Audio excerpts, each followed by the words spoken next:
Hi hello people எல்லாருக்கும் ஒரு மிகப்பெரிய வணக்கம். இன்றைக்கி நம்ம இந்த வீடியோவில் எதை பற்றி பேச போகிறோம்? எஸ், விடாமுயற்சி போஸ்ட்போன் ஆனதுக்கு ஆளுக்கு காரணத்தை சொல்லிகிட்டு இருக்காங்க. அதுலேயும் முக்கியமாக 3 காரணத்தை சொல்கிறாங்க. 1, ஓவர்சீஸுக்கு கண்டென்ட் ரெடி ஆகலை அப்படின்ற ஒரு விஷயம். 2, படத்துடைய அந்த காப்பிரைட் பஞ்சாயத்து ஒன்று இருக்கு இல்லையா, அதை சொல்கிறாங்க. 3, கேம் சேஞ்சர் கூட கிளாஷ் ஆகக்கூடாது அப்படின்றதுக்காகத்தான் இங்கே ஒரு பாலிடிக்ஸே பண்ணி இந்த படத்தை நிப்பாட்டிட்டாங்க அப்படின்னு சொல்லி ஆன்லைனில் பெரிய ஒரு விஷயமே போயிட்டுருக்கு. இது எல்லாத்துக்கும் மேலே படத்துடைய அந்த போஸ்ட்போன் அப்படின்ற செய்தியை இந்த நாள் வரைக்கும் அஜித் அவர்களுடைய மேனேஜர் சுரேஷ் சந்திரா அவர்கள் ஒரு ஆர்டி கூட பண்ணலை, ஒரு ஷேரும் பண்ணலை.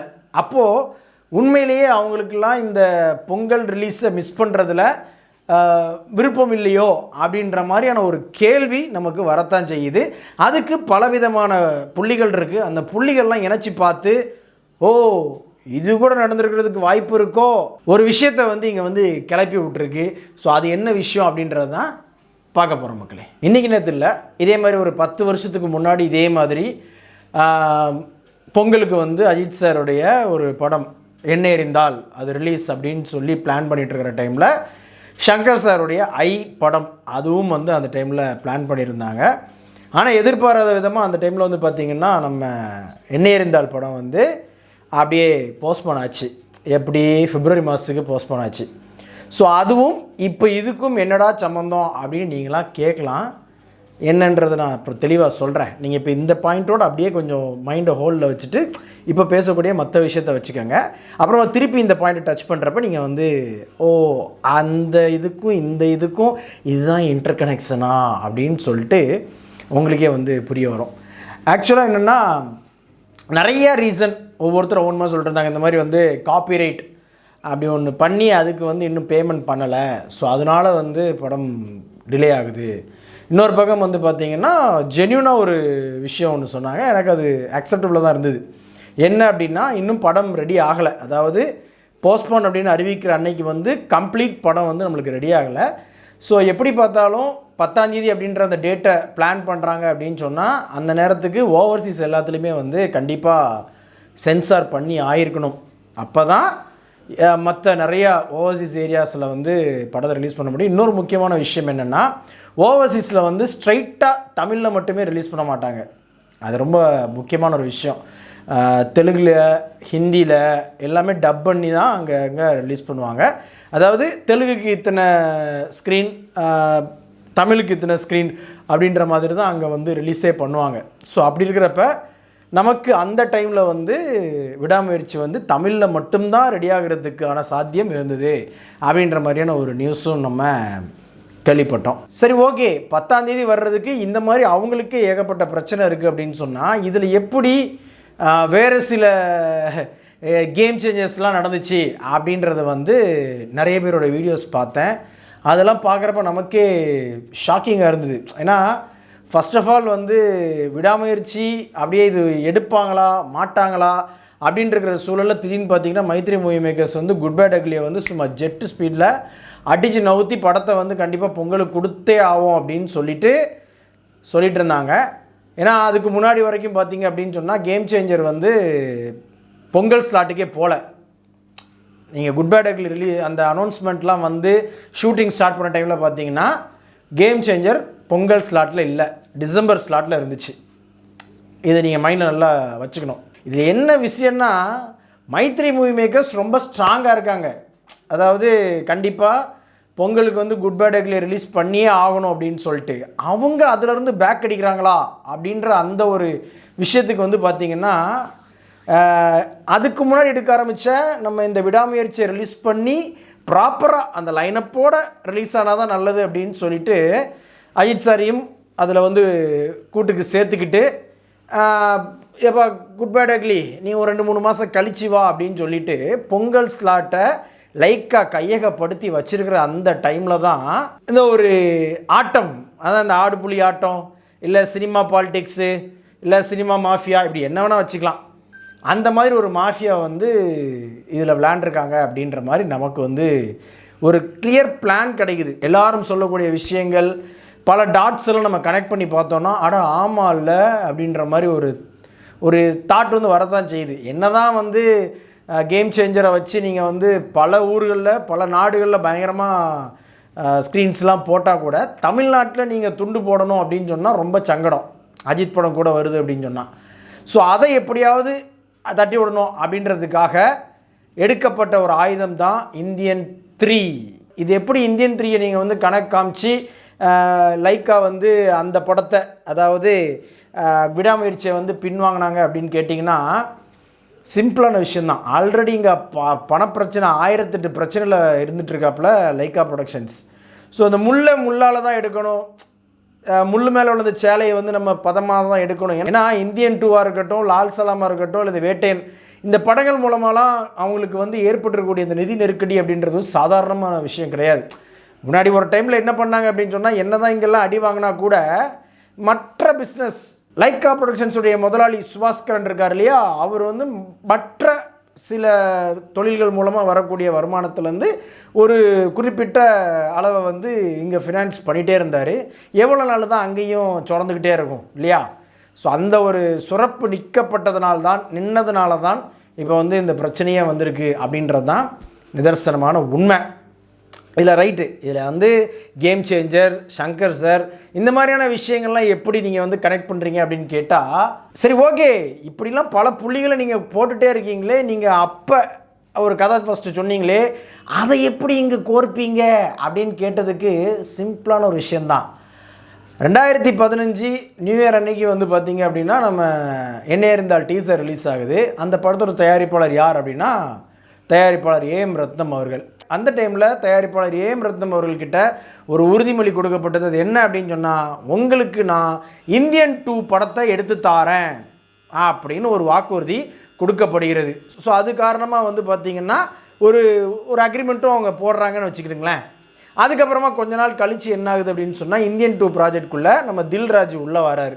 ஆக்சுவலாக அந்த இந்தியன் 2க்காக தில்ராஜுக்கிட்ட வாங்கின அட்வான்ஸுக்காக செய்யப்பட்ட படம் தான் இந்த கேம் சேஞ்சர். ஆக்சுவலாக அந்த தில்ராஜ் ப்ராஜெக்டுக்குள்ளே வந்து நம்ம ஏஎம் ரத்னம் அவர்கள் வந்து என்னவாக இருக்கார் அப்படின்னா எக்ஸிக்யூட்டிவ் ப்ரொடியூசர். அவருக்கு ஒரு சம்பளம், இது போக வந்து பார்த்திங்கன்னா இந்தியன் அந்த டைட்டில், அதுக்கப்புறமா அதுக்கு வந்து என்ஓசிலாம் கொடுக்கணும் இல்லையா, அதுக்கு ஒரு செட்டில்மெண்ட் இப்படின்னு பேசப்பட்டு ஒரு டைமில் வந்து பார்த்திங்க அப்படின்னா தில்ராஜும் அந்த ப்ராஜெக்டை விட்டு, அதாவது இந்தியன் 2 விட்டு வெளியே வந்துட்டு, நீங்கள் வேறு எனக்கு ஒரு ப்ராஜெக்டை பண்ணித்தாங்க ஃப்ரெஷ்ஷாக, இந்தியன் 2லாம் வேண்டாம் அப்படின்னு சொல்ல அந்த இந்தியன் 2வை தான் நம்ம லைக்கா கையில் எடுத்தாங்க. ஸோ அப்போது வந்து பார்த்திங்கன்னா எக்ஸிக்யூட்டிவ் ப்ரொடியூசராக நம்ம ஏஎம் ரத்னம் சார் இருக்கார். பட் குறிப்பிட்ட டைமுக்கு அப்புறமா லைக்காவுக்கும் அவருக்கும் ஏற்பட்ட சில பல பிரச்சனைகள் காரணமாக அங்கேருந்து டோட்டலாக அவர் அந்த என்ஓசிலாம் கொடுக்கறதுக்கு இந்தியன்ற டைட்டில் யூஸ் பண்ணும் இல்லையா, அது எல்லாத்துக்குமே சேர்த்து அவர் ஒரு பெரிய செட்டில்மெண்ட் அமௌண்ட்டை வாங்கிட்டு அவர் வெளியே வந்துடுறாரு. அதுக்கப்புறமா தான் ஃபுல் ஃப்ளெஜ்ஜாக லைக்கா இந்த ப்ராஜெக்டுக்குள்ளே இருக்கிறாங்க. சரி ஓகே, அதுக்கும் இதுக்கும் என்ன சம்மந்தம் அப்படின்னா, இப்போது சேம் அதே அந்த கரகாட்ட கோஷ்டி இந்தியன் 3 நான் உங்களுக்காக சூப்பராக பண்ணித்தாரேன் அப்படின்னு சொல்லி தான் இப்போ இந்த படத்தை பின்வாங்க வச்சுருக்கிறாங்க அப்படின்ற மாதிரியான ஒரு செய்தி ரொம்ப ஸ்ட்ராங்காக பிலீவ் பண்ண வைக்கிது. நான் அதையும் திருப்பி சொல்லிக்கிறேன். ஆனால் இந்த டாட்ஸ் எல்லாம் கனெக்ட் பண்ணி பார்த்தோம் அப்படின்னா, ஆமாம் இல்லை இதெல்லாம் நடக்கிறதுக்கு சாத்தியம் தானே அப்படின்ற ஒரு முடிவுக்கு நம்மளால் வர முடியுது.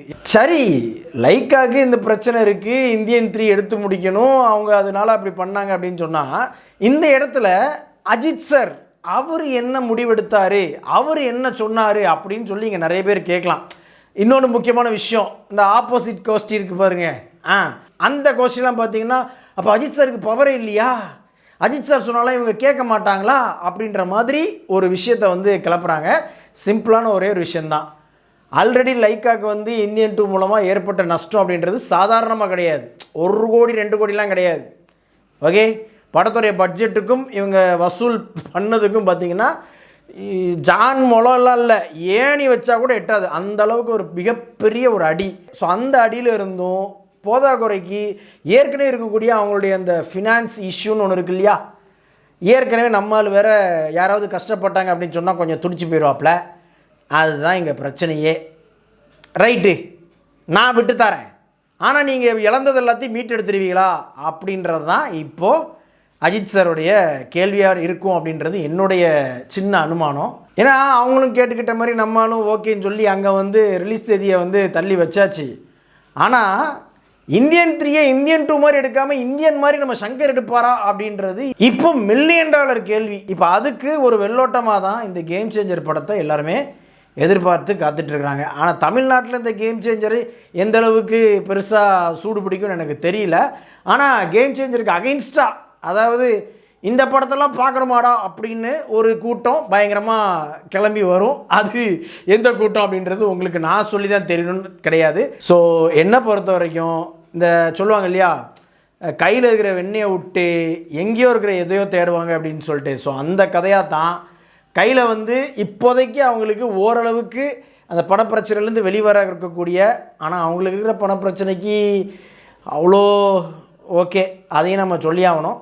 பட் இருந்தாலும் விடாமுயற்சி மாதிரி ஒரு கண்டென்ட்டை கையில் வச்சுக்கிட்டு அதை வந்து ப்ராப்பராக அந்த ஒரு இப்போ ஒரு லாங் லீவ் இருக்கு இல்லையா, இந்த லீவுக்கு ஏற்ற மாதிரி அதை பக்காவாக பிளான் பண்ணி ரிலீஸ் பண்ண முடியாமல் நீங்கள் வந்து எங்கேயோ எப்போவோ, அதுவும் நடந்தால் உண்டு நடக்காட்டி அப்படின்ற ஒரு கேள்வி இருக்கு இல்லையா. அந்த இந்தியன் 3 அப்படின்றது வந்து நடக்கவே இல்லை. நீங்கள் இன்னொரு 80-100 கோடி ரூபா செலவு பண்ணுன்னு சொல்கிறாங்க. எங்கே போவீங்க? நான் சொல்கிறது புரியுதா?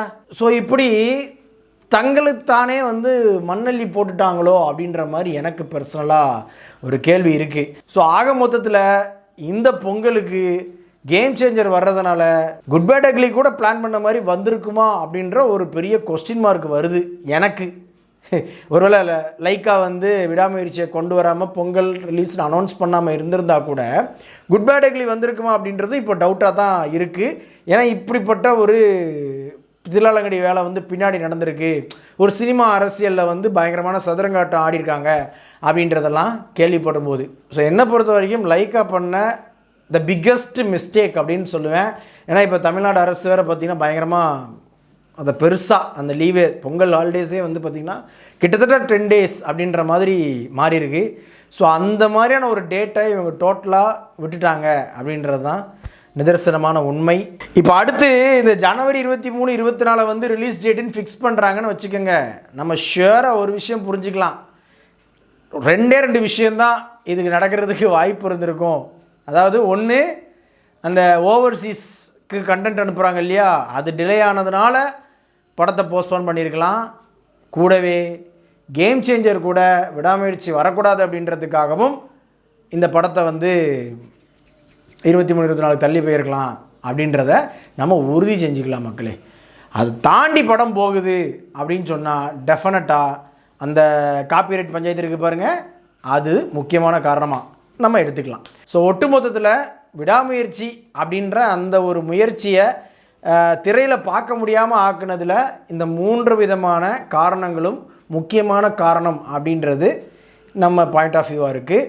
தட்ஸ் இட் மக்களே, இதைத்தான் நான் உங்ககிட்ட சொல்லணும்னு ஆசைப்பட்டேன். இந்த வீடியோ உங்களுக்கு பிடிச்சிருந்துச்சுன்னா லைக் பண்ணுங்கள், ஷேர் பண்ணுங்கள். சேனல்ஸோட வீடியோஸை உடனே பார்க்கணும் அப்படின்னா உடனே நம்ம சேனலை சப்ஸ்கிரைப் பண்ணுங்கள். ஆனால் ஒன்று, லைக்கா ப்ரொடக்ஷன்ஸ் மட்டும் இந்த இந்தியன் 3 அப்படின்ற ஒன்று வரணுன்றதுக்காகவும் இப்போ கேம் சேஞ்சர் கூட கிளாஷ் வரக்கூடாதுன்றதுக்காகவும் மட்டும்தான் இந்த படத்தை போஸ்ட்போன் பண்ணியிருந்தாங்க அப்படின்னு சொன்னால் சத்தியமாக சொல்கிறேன், இருக்கிற அஜித் ரசிகர்களுடைய மொத்த சாபமும் உங்கள் தலைமையில் தான் வந்து விடியும். ஆமாம், இருந்தாலும் இந்தியன் 2 மாதிரி ஒரு காவியத்தை பார்த்ததுக்கப்புறமாவும் நீங்கள் இந்தியன் 3 மேலே ஒரு நம்பிக்கை வச்சுருக்கீங்க பார்த்தீங்களா, அங்கே இருக்குங்க உங்களுடைய என்ன சொல்கிறது நம்பிக்கை.